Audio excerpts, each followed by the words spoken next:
बारे करे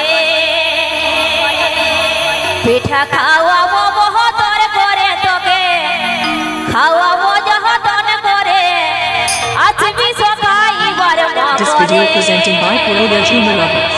पिठा खावाबो जहतन करे तोके खावाबो बहुत करे आज भी सखाई बारे करे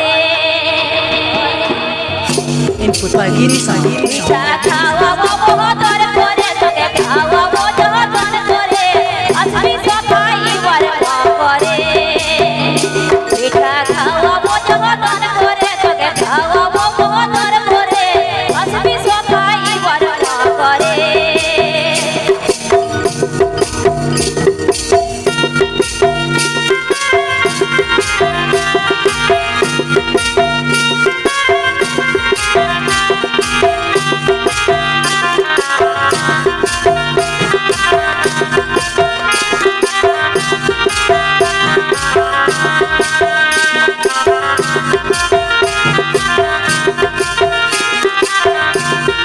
Please subscribe my YouTube channel.